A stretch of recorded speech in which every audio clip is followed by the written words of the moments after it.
Buenas, amados hermanos. Vamos a continuar ahora con la serie que venimos estudiando en nuestro seminario del Pentateuco. Ya hemos visto la importancia de la comprensión del Pentateuco, la ley de Moisés, como una base teológica para el Nuevo Testamento, como si fuera un edificio que se va construyendo, que irá progresando con los profetas hasta que tenga su máxima revelación en Jesucristo, como lo expresa el Evangelio de Lucas. Moisés habla de Jesús, promesa, Jesús es el Mesías, el cumplimiento. Queremos hacer unas precisiones conceptuales. ¿De qué hablamos cuando hablamos de Pentateuco? Esta sería, digamos, la pregunta que va a dar el marco a nuestro estudio.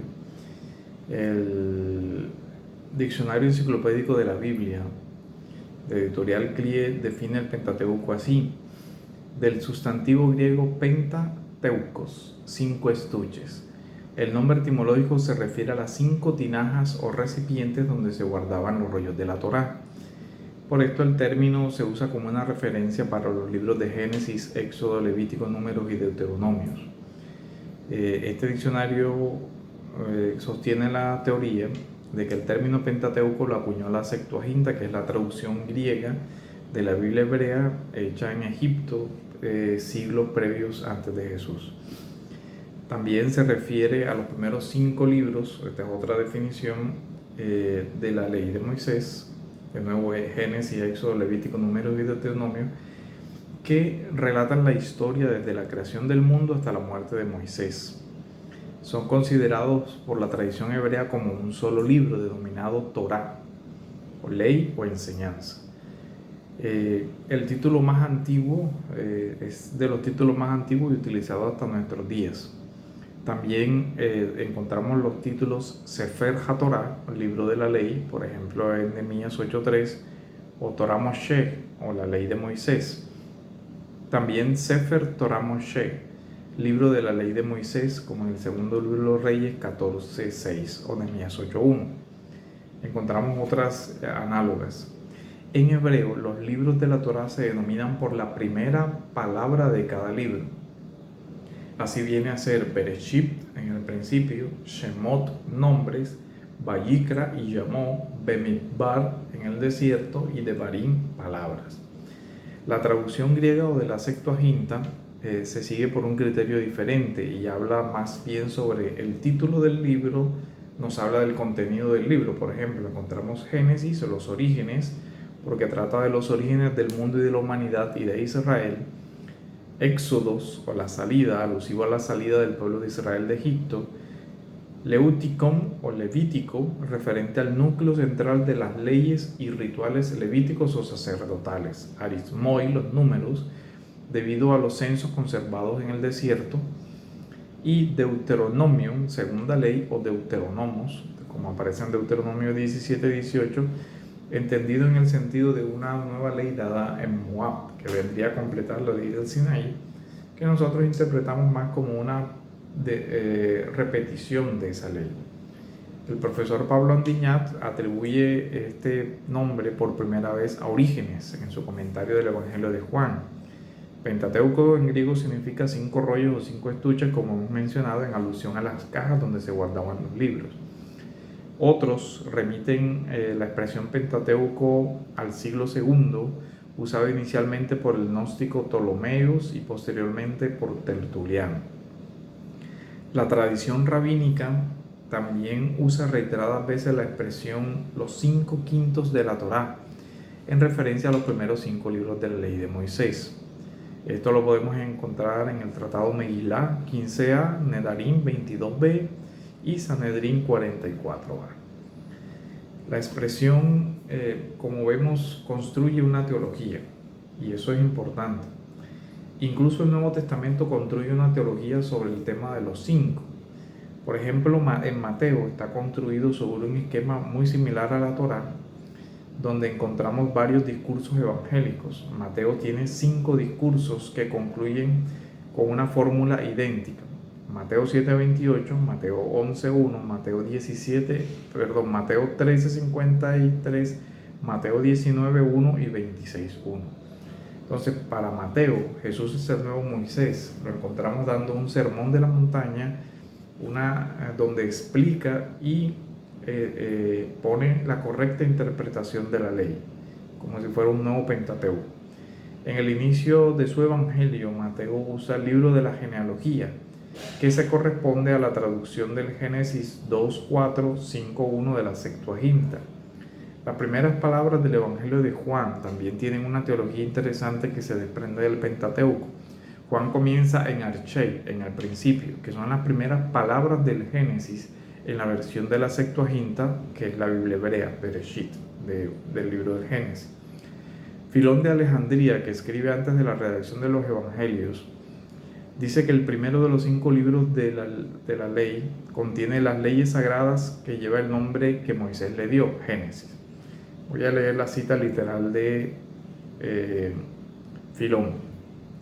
Moisés, el legislador de los hebreos, ha dicho en los libros sagrados que el mundo era creado e incorruptible. Estos libros son 5. Al primero de ellos se le ha dado el nombre de Génesis. Flavio Josefo también habla de los 5 libros de la ley en su texto Contra Apión, de finales del siglo I después de Cristo. Voy a leer, dice de esta manera: puesto que no se nos permite a todos escribir la historia y nuestros escritos no presentan contradicción alguna, y puesto que únicamente los profetas han escrito con toda claridad los hechos contemporáneos, tal como han ocurrido, es natural, o más bien necesario, que no haya entre nosotros una infinidad de libros en contradicción y pugna, sino solo 22. Bueno, él hace una modificación. Hay que recordar que el canon hebreo unía algunos libros que nosotros no unimos, pero esa es una discusión que corresponde al tema del canónico. Pero en esencia son los mismos libros que nosotros tenemos en nuestras Biblias, que contienen las escrituras de todos los tiempos y que con razón son dignos de crédito. De estos, 5 son de Moisés, los que contienen las leyes y la tradición desde la creación del hombre hasta la muerte del propio Moisés. Abarcan un periodo de 3000 años aproximadamente. Así entramos entonces a resumir muy brevemente el contenido de la Torá. Vamos a ir desarrollando poco a poco cada uno de los contenidos de los libros, pero vamos a hacer una pequeña síntesis que ustedes la pueden encontrar en el Diccionario Bíblico Certeza, que está anotado como fuente en el escrito que se les irá suministrando. Dice: el Pentateuco narra las relaciones de Dios con el mundo y especialmente con la familia de Abraham, desde la creación hasta la muerte de Moisés. Consta de 6 divisiones principales. Primero, el origen del mundo y las naciones, Génesis del 1 al 11. Esta sección describe la creación, la caída del hombre, los comienzos de la civilización, el diluvio, las tablas de las naciones y la torre de Babel. Después tenemos el periodo patriarcal, Génesis 12 al 50, narra el llamado de Abraham, la iniciación del pacto abrámico, la vida de Isaac, de Jacob, de José, el traslado de todo el clan del pacto a Egipto. Después viene Moisés y el Éxodo, Éxodo 1 al 18. Después encontramos la legislación del Sinaí, Éxodo 19:1 a Números 1:10, que incluye la entrega de la ley, la construcción del tabernáculo, el establecimiento del sistema levítico y los preparativos finales para el viaje de Sinaí a Canaán. Esta sección también describe la partida del Sinaí, la aceptación del informe mayoritario de los espías, el juicio consiguiente de Dios por el tema de los espías, el encuentro con Balaam, la decisión de Josué como sucesor de Moisés y la distribución de la tierra entre las 12 tribus. Por último, encontramos los últimos discursos de Moisés, que son el libro de Deuteronomio, que recapitulan los acontecimientos del Éxodo, repiten y amplían los mandamientos del Sinaí, clarifican con relación a la obediencia y a la desobediencia, e incluyen las bendiciones para las tribus que están preparadas para entrar a Canaán, y la sección críptica de la muerte y sepultura de Moisés. Los criterios teológicos para dividirlos en estos 5 libros. Cada libro, digamos, tiene una unidad de contenido que después va a unir como una especie de progresión o rompecabezas la Torá. Encontramos Génesis, que es el libro con el que empieza con la creación del mundo en general y la famosa expresión Bereshit bara Elohim, al principio creó Dios, o cuando comenzó a crear Dios, y termina con la muerte Jacob y de José. Así concluye el periodo patriarcal, o sea, la historia de la familia de los antepasados de Israel. Israel no será ya más una familia, sino un pueblo. Y así, antes de su muerte, José anuncia el regreso de los descendientes a la tierra de Abraham, Isaac y Jacob. Génesis 50:24. La conclusión del Génesis entonces queda abierta al futuro y une así el Génesis con el Deuteronomio. El lenguaje del análisis narrativo de Génesis 50:24 es interesante. Es lo que se conoce en narratología como una prolexis, una anticipación del relato. Después encontramos el libro del Éxodo, que comienza con un sumario de la historia de José, que hace como una especie de bisagra de contenido. Es la historia de Israel, la historia del pueblo de Israel. Éxodo 1:8 entonces dice: y subió al trono de Egipto un nuevo rey, que no había conocido a José. Además señala el paso del periodo de la historia de Israel a otro. Pasa de ser un pueblo, digamos, que había sido acogido por Egipto a un pueblo esclavo. La conclusión del libro del Éxodo, en el capítulo 40, del versículo 34 al 38, escribe el momento de varios acontecimientos, como la tienda del encuentro. Es un momento importante porque el Señor habita en medio de su pueblo y puede acompañarlo y guiarlo. De aquí en adelante vamos a encontrar una teología del camino, una teología del desarrollo progresivo donde Dios acompaña a su pueblo en el peregrinaje. Después entramos al libro de Levítico. El inicio del libro de Levítico se refiere a este acontecimiento. El Señor llamó a Moisés y le habló así desde la tienda de encuentro. A partir de este momento el Señor se dirige a Moisés desde la tienda, desde el tabernáculo móvil y no desde la cima del monte Sinaí. El libro nos muestra entonces todo el sistema de estructura de adoración que el pueblo debía respetar. También nos muestra los mandamientos que el Señor dio en el monte Sinaí. Retoma la conclusión en 26:46. Estos son los mandamientos que el Señor dio a Moisés para los israelitas en el monte Sinaí. Así vemos entonces cómo se va progresando la construcción del Pentateuco. Números. También el libro de los Números tiene su propia introducción, como también su propia conclusión. El día primero del mes segundo, en el año segundo de la salida de Egipto, habló el Señor a Moisés en el desierto, en la tienda de encuentro, diciendo. Así abre el libro. Entonces estamos en el desierto, todavía en el Sinaí, y el Señor sigue hablando desde la tienda de encuentro. La conclusión del libro de los Números nos recuerda a Levítico 26:46, 27:34. Estas son las órdenes y las normas que el Señor proscribió a los israelitas por medio de Moisés, en los llanos de Moab, junto al Jordán, a la altura de Jericó. Números 36:13. Entre la introducción y la conclusión, el pueblo pasa del traslado al Sinaí a las estepas de Moab, donde se prepara para entrar a la tierra prometida. Al mismo tiempo, las leyes promulgadas en la estepa de Moab tienen un valor particular, como lo vemos en Deuteronomio 28:69, habla de la alianza de Dios en Moab con Israel. Estas afirmaciones equiparan Moab y Sinaí, entendiendo que Moab es un discurso de despedida de Moisés, donde ya comienza Moisés como anciano a anunciar que va a morir y a dar las instrucciones. Esas instrucciones quedarán consignadas en el libro de Deuteronomio, que tiene su propio marco. Con el libro de Números comienza con la fórmula que indica el lugar y la situación desde donde Moisés habla. Deuteronomio 1, del 1 al 3. Estas son las palabras que Moisés dirigió a todo Israel al otro lado del Jordán en el desierto, el día 11 del mes del año 40. Todos los discursos de Moisés se pronuncian en aquel día y en el mismo día Moisés muere.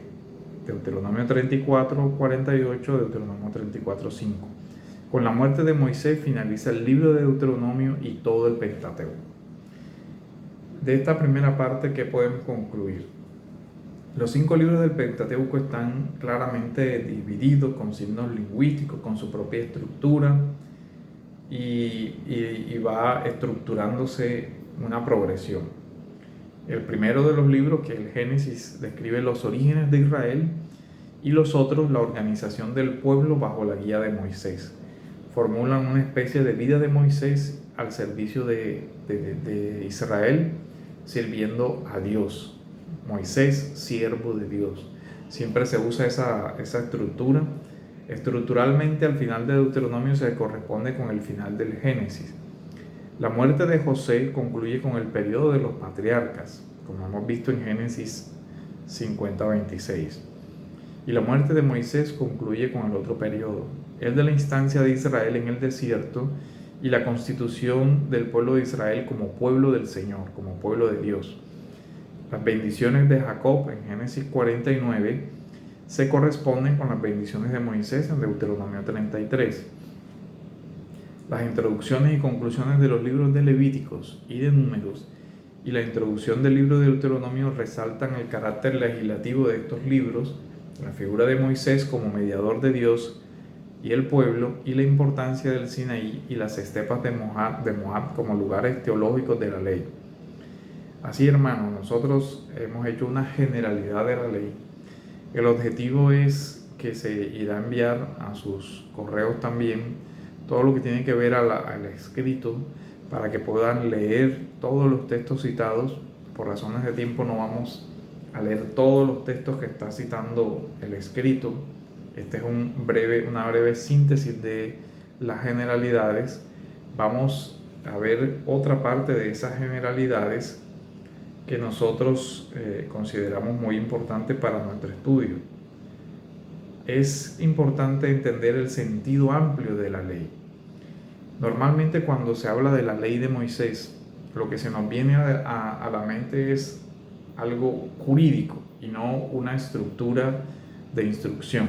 Los 5 libros de la ley que reciben el nombre de Torá, Torá en hebreo es instrucción, se traduce comúnmente por ley, siendo esta, digamos, una tendencia más a entenderse desde una dimensión legal o jurídica, diríamos en nuestro tiempo, y no como la amplitud que se entiende en la Biblia. Para eso vamos a entender la diferencia de la estructura de nuestras leyes y de la ley de la Torá. Nosotros hemos visto que la Torá tiene una compleja unidad entre narración y ley. Es decir, vemos que la norma es la consecuencia de los actos liberadores de Dios.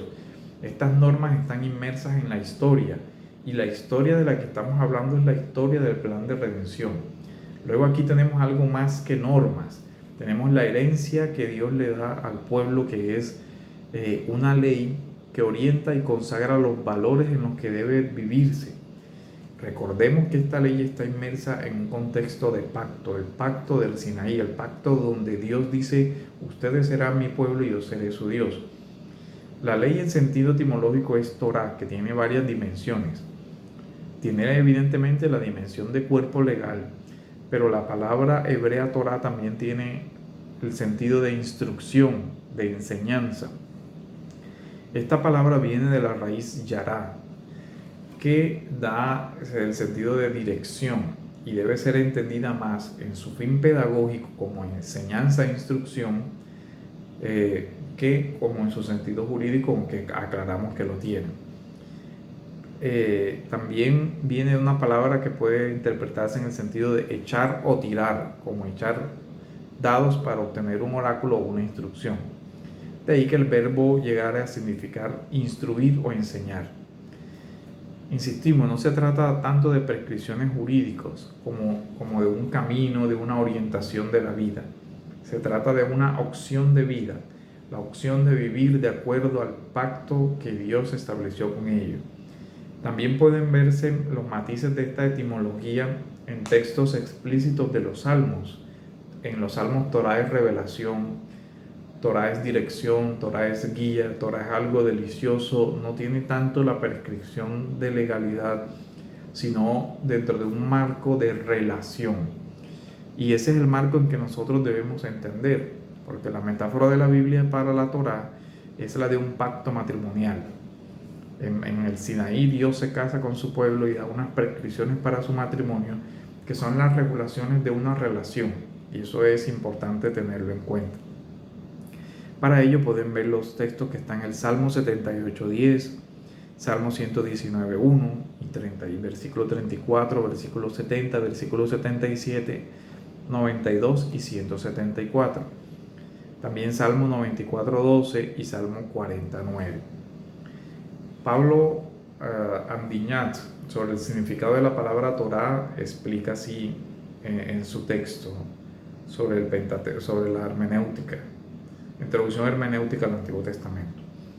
El nombre Torá deriva de la raíz hebrea que significa dirección, enseñar, instruir, y por consiguiente conduce o alude a su condición de manual de vida y guía para el pueblo de Israel. Con este nombre se denomina en Levítico 7:37, Números 5:30 y Deuteronomio 1:5. Así, ley hay un conjunto de textos que ustedes van a tener en su escrito que van a revisar. No vamos a leerlos todos porque son varios. Así que en sentido real, la Torá relata la historia del caminar del hombre con Dios, relata la historia del pueblo de Dios en el desierto, y esa historia sirve como enseñanza para nosotros hoy, como lo dice Romanos 15:4. Desde esa orientación amplia es que nosotros debemos acercarnos a esos libros de la ley. El libro, ahora vamos a hacer una breve línea cronológica. La narración del Pentateuco comienza en la creación del mundo y del hombre, Génesis 1:2. Sigue la historia primitiva, Génesis 3 al 11.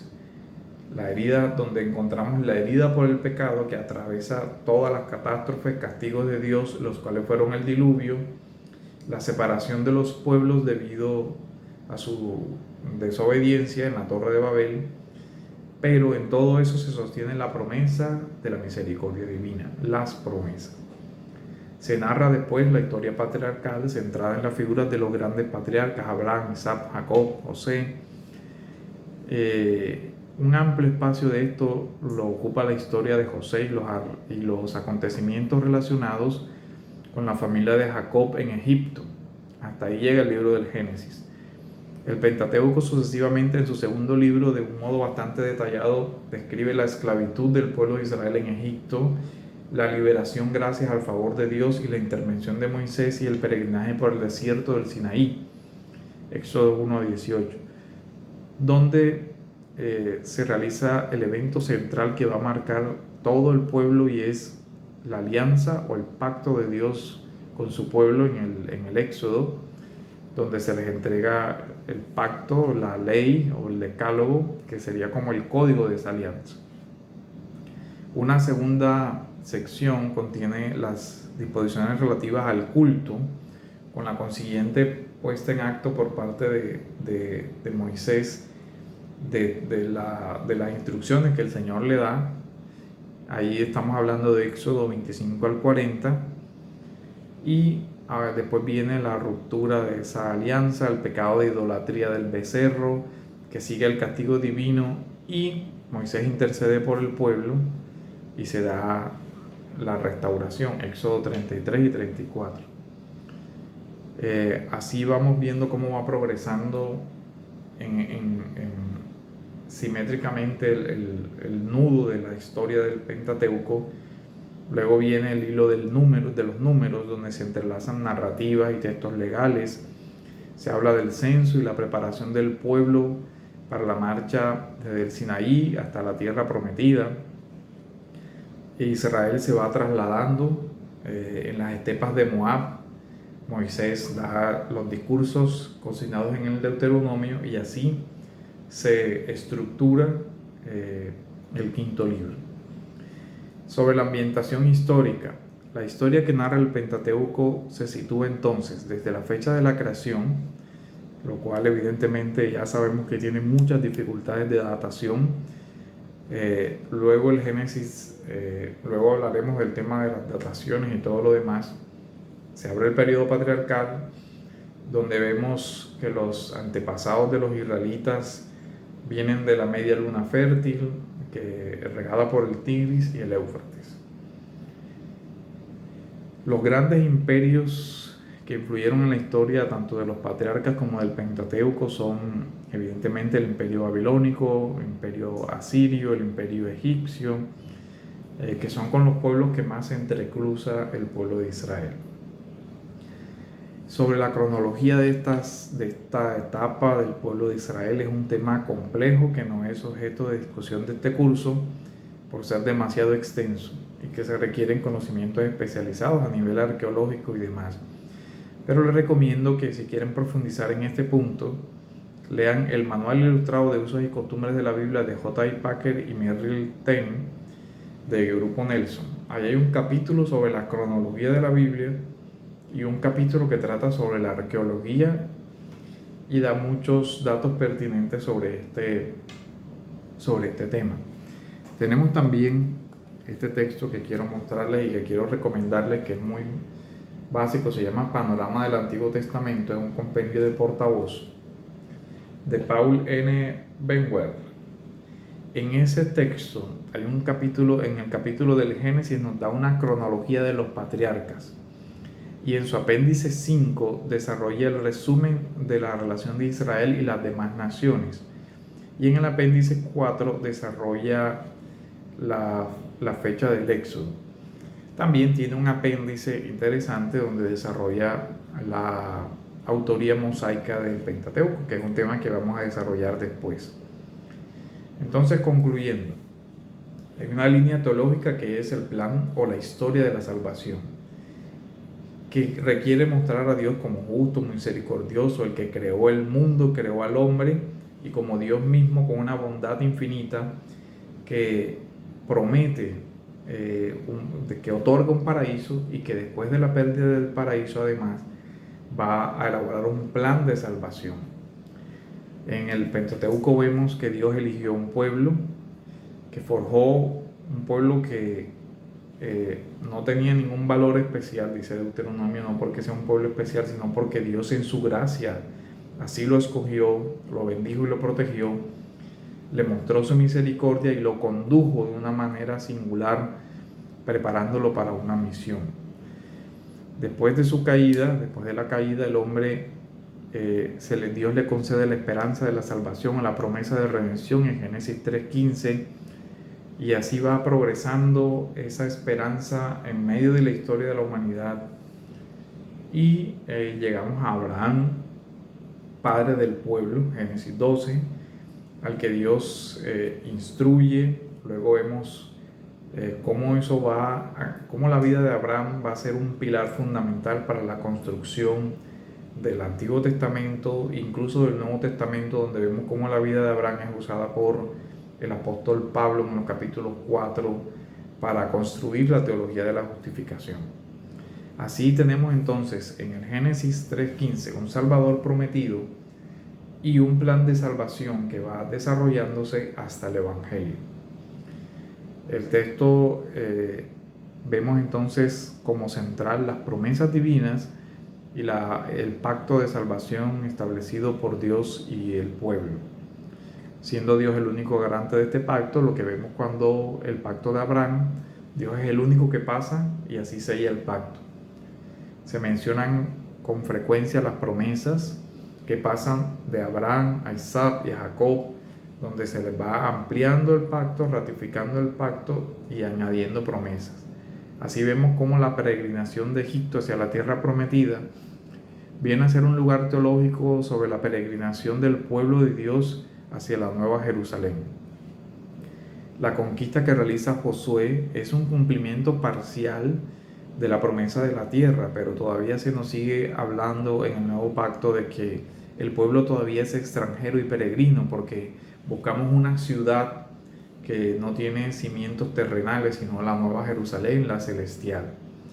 Así vemos cómo el tema de promesa y pacto va unido y anuda diferentes elementos. En el Pentateuco encontramos muchos temas de un significado teológico muy profundo, como son la creación, el pecado, la salvación, la bendición, la elección, el amor paterno de Dios, la justicia divina, por mencionar algunos temas. Y también es posible encontrar otra gran cantidad de temas teológicos de importancia. El Pentateuco está entonces vinculado a Moisés en el sentido de que él es el principal protagonista, porque es el mediador entre Dios y el pueblo, quien declara la voluntad de Dios al pueblo. Y así vemos cómo desde la familia de Abraham se prepara un Salvador para la humanidad, en el cual serían benditas todas las familias de la tierra. Esta es una generalidad del Pentateuco. Seguiremos tratando otro aspecto de generalidades del Pentateuco en la próxima sesión antes de nuestra retroalimentación. Es importante que tanto revisen este video como lean el texto de la compilación. Evidentemente el curso es fruto del estudio de varios textos que están citados en el documento escrito con sus respectivas referencias a autores para respetar pues la debida protección de la propiedad intelectual, y que recomendamos que los estudiantes lean. Reiteramos el plan de curso, analicen el escrito y podamos hacer la retroalimentación de esto.